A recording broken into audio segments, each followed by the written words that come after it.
If you need to set the temperature to whatever you want, hit more, schedule, and you can hit edit on each day.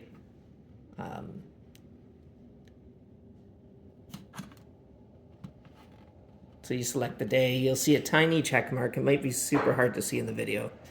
But each day you can kind of check which days you want to modify, then hit next in the middle.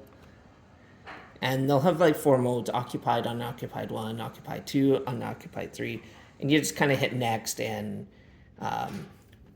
the time should light up. You can leave the time as it is, but then you just modify the temperature to whatever you want. And then that goes from heating and cooling. And then it does this for every single mode. And then it's doing it by those day sets as well. So,